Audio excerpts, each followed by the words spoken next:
Happy Friday. It's Jamie here, obviously. And guess what?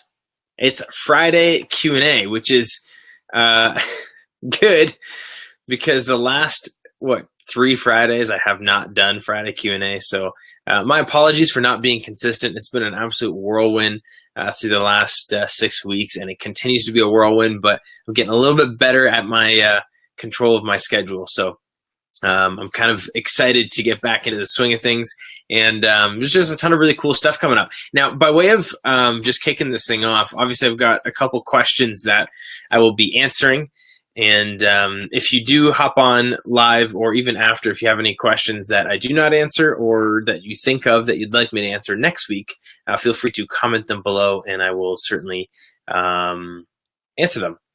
But before I get into that, I do want to just give a really quick announcement. So if you are a listener of the Your Best Manager podcast, a regular listener, you probably already know that I have made a pretty big switch to the structure and format and frequency of the show, going from 3 episodes a week down to 1 episode a week. We just did episode 100. Which is a huge milestone, by the way. But after doing that, I kind of closed the book on what I'm calling season 1, and I've got season 2 that is in production right now, getting that ready to kickstart in a few weeks. So what's going to happen is it'll be every Monday, and then until season 2 launches, so the next 3 Mondays in a row, I'm going to be picking a highlight episode to replay on the podcast, and then it'll continue every Monday. But why am I bringing this up? I'm bringing this up because one of the things I've added into the show is I am taking some of the questions that get emailed to me or sent to me, and I'm asking the guests that I have during interviews to answer those questions, which is super cool. The 3 interviews I've done so far in the last week for season 2, I did Mike Figliolo, and Mike Figliolo is one of the top 100 leadership management experts according to Inc. magazine, but he was episode 1 of the Your Best Manager podcast, and he came back for round 2, and it was episode 101, and I got to ask him a question. Actually, I think it was 2 questions. In fact, the 2 questions I'm answering today, I asked him. If that makes sense. And then I had Marshall Goldsmith on the show. I interviewed him yesterday and asked him a couple questions that had been that were listener questions. And then I just did an interview this morning with a local Calgary / not local Nicaragua resident. She lives in Nicaragua now. Nicaragua. It's tough to say, but I had her on the show, and it took a listener question and asked her. So it's something I want to keep doing because this whole idea of being able to do a Q&A Friday, the whole point of this is if someone has a question, I want to answer it. And so I get questions emailed to me from listeners of the show and from this Facebook group and a bunch of other ways that I get questions asked. And I like to answer them one-on-one. But if one person has a question, then chances are 2 people have a question. And so that's why I'm answering them here. But what if you got your question answered by one of the top gurus in the world when it comes to management and leadership consulting and stuff like that? So it's a super cool thing. And so any questions you have, comment them down below, whether you're watching this live or the replay, or email me anytime you want. And your question will very, very likely either be answered by one of the guests in season 2, or I may answer it individually on a solo episode. But without further ado, let's jump into the first 2 questions. It's actually by the same person, and both questions are very related. So I'm going to kind of intermingle the answers. I'm going to give a very detailed answer for the first question, and then the second question I'm just going to add on a little bit to it, and then we'll kind of go from there. So I just need to pull up the questions though, so I have them in front of me. And forgive me for turning, but actually I can read them right here. Hang on. Okay, so all right. So question number 1 is how should, and this is from a first-time manager, so how should a new manager work together with a team member who applied for the position but was rejected due to lack of experience? So what we got here is we've got a first-time manager, and what would have happened before this new manager became a new manager is 2 people interview for a role. two contributors interview for a management role. One gets selected, one doesn't. And the person who is selected is now managing the person who was not selected. And the question is, what do you do? Because that can certainly be awkward. And let's just think about a couple of the implications of this. So for starters, if I did not get promoted, I interviewed for a job, I did not get promoted, I'm feeling down on myself, but I'm also comparing myself to the other person. And so either I went in assuming I wasn't going to get it because I have the utmost respect for the other person, or I may feel like that person doesn't deserve it. I may feel like there's internal politics at play. I may feel like I could do a better job than that person. I may be offended by that person. I may just out of sheer competition not really like that person. So there's a lot of things that could be at play when you get promoted over top of someone else and now you have to manage them. Because it's one thing for someone to disagree with a promotion. It's another thing to be impacted by that promotion you disagree with, where you have to report to the person you may not agree with. So there's a lot that could be at play. And my first piece of advice would just be, don't make assumptions. So we can assume a whole bunch of things, and most of the things that you're going to assume are going to be negative. But the first thing I said is that other candidate may have thought you were the best fit for the role. And so you need to keep that also, that positive side in mind as well. That just because someone wins and someone loses doesn't mean that the loser is upset at or envious of the winner. Now, of course, there would be some level of envy because they wanted the job. But first of all, don't assume the worst. Second of all, though, what I want you to do is, and this is the same advice that Mike Figliolo gave, which you'll be able to listen to in a few weeks, but he said, embrace the awkward. So it's essentially like, just call it what it is. Like, grab that employee. You're now on the team. Maybe it's been a week since, maybe it's been 6 months since, doesn't matter. But grab them, sit down for coffee, and just say, hey, this is awkward. Like, it just is. Reality is, I know that we both interviewed. Only one of us got hired. Obviously, I didn't make the decision. I'm happy with it. But at the same time, like, this is weird. And this is uncomfortable for me. And I think just starting there just points out the elephant in the room and gets you on the same playing field so that you're not, trying to brush it or ignore it. I think that's the first thing that you need to do. The second thing that you need to do is spin it to a positive. And the way you do that is to start with the awkward, start with the, hey, this is weird, but then transition to, this is really cool and exciting. The, hey, but guess what will happen now? But hey, I know it's awkward, but think about what we can accomplish. And so one of the things, even psychologically for yourself, that you've got to understand is, in order for someone to even interview and apply for a position, in most companies, not always the case, in most companies, they need some sort of endorsement from their manager to apply for that promotion.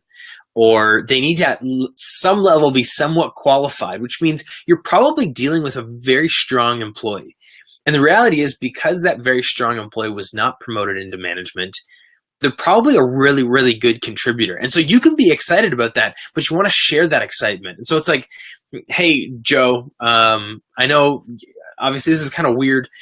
We both interviewed.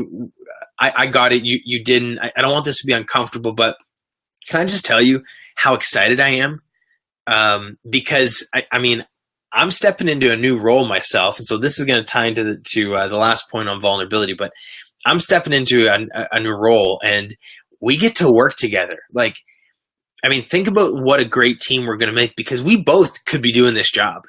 The decision could have gone the other way. Like, we both have so many strengths to leverage, and it's exciting what we're going to get to accomplish from working together. So this is weird, but I'm excited. So that's the second thing. So the first thing, embrace the awkwardness, call it what it is, but then spin it to the positive and start talking and changing the conversation to be about what you're excited for. After that, you want to consider and leverage strengths. And so hopefully you already know this. Typically we know what our competitors are good at. If you both applied for a promotion, you're probably already on the same team, perhaps, but you're probably familiar enough that you know what that other person is good at. And to a certain extent, you may actually know why they didn't get the role, but what made them qualified for the role to begin with. And so you want to point those things out. And this is part of the spinning it to a positive. You just want to acknowledge those things. And so just like you said, hey, this is weird. I'm going to spin it to the positive. I'm excited. Here's specifically why. Because you are good at A, B, and C. And I want to put you in a position where you can maximize those things because those are your strengths. And I'm so excited that we get to use those. So this is still like related to spinning it to the positive. But what I want you to think is, I want you to think in terms of what's important to the other person in terms of leveraging their strengths. So you want to find out, you don't want to just acknowledge, hey, here's what you're good at, but you want to kind of use those things to help the person get what they want. This goes all the way back to goal setting. This is the time to say it. And this also goes back in line with the embrace awkwardness. Like, hey, obviously you didn't get it, but I know what you want. I know you want a promotion. I know you want to be a manager one day. I know that the role that I'm in is what you want. And so 1, this is awkward. 2, I'm excited. 3, you've got a lot of strengths, and where those strengths are going to take you. It's my goal to help leverage what you're good at. It's my goal to prop you up on my team so that the next promotion, you get it, right? So you're not just like saying wishy-washy stuff about, hey, this is weird, but don't worry, I'm super pumped when you're not. You get to help that person achieve their goal, and you already know what they want in terms of the next step in their career.